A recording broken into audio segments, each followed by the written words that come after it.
नमस्कार, मी राधा स्वागत करते तुमचं राधाज मॅजिक किचन या आपल्या यूट्यूब चॅनेलवर। तर आज आपण पाहणार आहोत फक्त 10 मिनिटांमध्ये तयार होणारे साजूक तुपातले रवा बेसन लाडू। हे बेसन लाडू करण्याची एक वेगळीच पद्धत आजपर्यंत तुम्हाला कोणीच सांगितली नसेल। तर कसे बनवायचे हे बेसन लाडू अगदी तोंडात टाकताच विरघळणारे। या सुट्टीमध्ये मुलांसाठी तुम्ही हे लाडू नक्कीच ट्राय करू शकता। तर कसे बनवायचे यासाठी रेसिपी अगदी शेवटपर्यंत नक्की पहा। चला तर मग आजच्या रेसिपीला आपण सुरुवात करूया। तर सर्वात अगोदर इथे आपल्याला एका पॅनमध्ये साजूक तूप घ्यायचं आहे।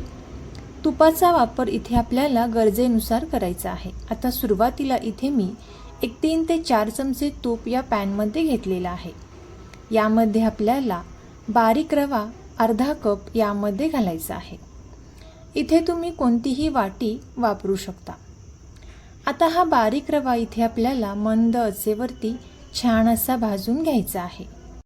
इथे आपण रवा भाजून घेत असताना गॅसचा फ्लेम इथे आपल्याला कमीच ठेवायचा आहे आणि मंद आचेवरती इथे आपण हा रवा छान असा भाजून घेणार आहोत।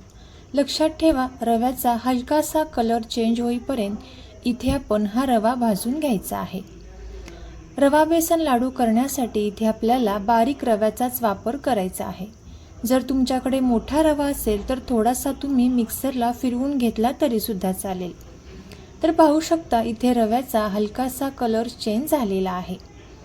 रवा आपण एका साईडला ठेवून देऊयात। यानंतर एका मिक्सरच्या भांड्यामध्ये आपल्याला फुटाण्याची डाळ घ्यायची आहे। 2 कप फुटाण्याची डाळ इथे मी घेतलेली आहे। आता ही डाळ आपण स्वच्छ निवडून घ्यायची आहे। मिक्सरला इथे आपल्याला ही डाळ बारीक करून घ्यायची आहे। आता ही डाळ मिक्सरला बारीक करत असताना अगदी खूप पीठ इथे आपल्याला तयार करून घ्यायचं नाही। अगदी रवाळ टेक्स्चरमध्ये इथे आपण हे पीठ बारीक करून घेणार आहोत। आता यानंतर एका पॅनमध्ये आपल्याला साजूक तूप घालून घ्यायचं आहे। इथे सुद्धा मी 2 ते 3 चमचे साजूक तूप घेतलेलं आहे। तूप छान गरम झाल्यानंतर आपण जी फुटाण्याची डाळ मिक्सरमधून बारीक करून घेतलेली आहे ती संपूर्ण फुटाण्याची डाळ बारीक केलेली या पॅनमध्ये घालायची आहे। आता मंद आचेवरती इथे आपण हे भाजून घेणार आहोत। जेव्हा आपण हरभरा डाळीचे बेसन पीठ वापरून लाडू करतो तर बेसन पीठ भाजण्यास खूप जास्त वेळ लागतो। इथे फुटाण्याची डाळ ही भाजकी असते, यासाठी हे बेसन भाजण्यासाठी आपल्याला खूप जास्त वेळ लागत नाही। आता इथे आपण गरजेनुसार साजूक तुपाचा वापर यामध्ये करायचा आहे आणि हे छान असं भाजून घ्यायचं आहे। मंद आचेवरतीच इथे आपल्याला हे चांगलं भाजायचं आहे।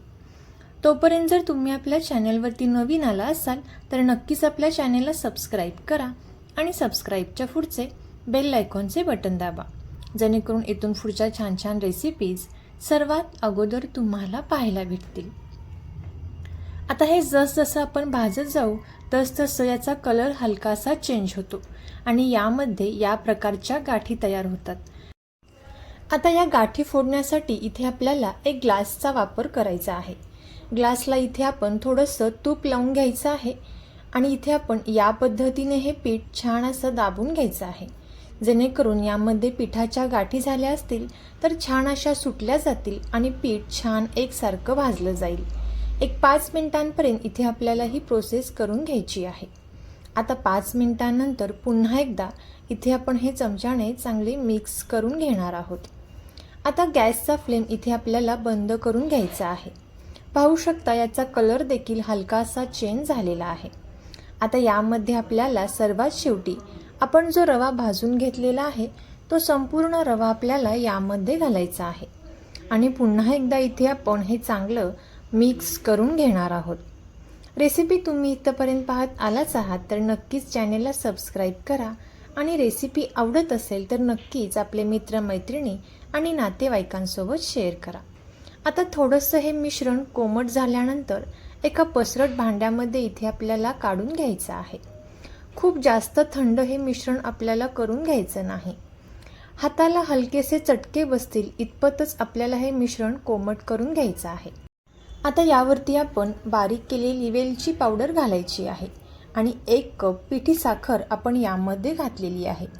2 कप फुटाण्याची डाळ आणि अर्धा कप रव्यासाठी इथे आपण 1 कप बारीक करून घेतलेली पिठी साखर वापरलेली आहे. आणि जर तुम्हाला गोड कमी आवडत असेल तर थोडीशी कमी पिठी साखर वापरली तरी सुद्धा चालेल. आता आपण हे चांगलं मिक्स करून घेतलेलं आहे. हे मिक्स करून घेतल्यानंतर सर्वात शेवटी थोडंसं तूप कोमट करून घ्यायचं आहे आणि यामध्ये घालायचं आहे. आणि आता इथे आपण हे चांगलं मिक्स करून घेणार आहोत. पूर्ण लाडू होईपर्यंत इथे मला अर्धा कप तूप लागलेलं आहे. बेसन लाडू बनवताना तूप इथे आपल्याला एकाच वेळी जास्त घालायचं नाही, तर गरजेनुसार तुपाचा वापर करत हळूहळू तूप आपल्याला यामध्ये घालायचं आहे. आता हे चांगलं मिक्स केल्यानंतर लाडू अगदी सहज आणि छान बांधले जातात. पाहू शकता मस्त असे मऊ लुसलुशीत लाडू इथे लगेचच तयार होतात. तर इथे आपण एक लाडू तयार करून घेणार आहोत. अगदी कोणीही बनवू शकेल इतके मस्त लाडू तयार झालेले आहेत. लाडूला चकाकी देखील छान अशी आलेली आहे. आता याच पद्धतीने आपण बाकीचे सुद्धा सर्व लाडू इथे तयार करून घेणार आहोत. तर तुम्ही सुद्धा याच पद्धतीने या सुट्टीमध्ये मुलांसाठी हे लाडू नक्की ट्राय करून पहा आणि कसे झाले ते कमेंट करून नक्की सांगा. सर्वात शेवटी या लाडूवरती आपण थोडंसं केशर आणि पिस्त्याचे काप लावून घेतलेले आहेत. तर तुम्ही सुद्धा ही रेसिपी नक्की ट्राय करून पहा आणि आवडली असेल तर आपले मित्रमैत्रिणी आणि नातेवाईकांसोबत शेअर करा. चॅनलवरती नवीन आला असाल तर नक्कीच चॅनलला सबस्क्राईब करा आणि सबस्क्राईबच्या पुढचे बेल आयकॉनचे बटन दाबा, जेणेकरून इथून पुढच्या छान छान रेसिपीज सर्वात अगोदर तुम्हाला पाहायला भेटतील. थँक्यू.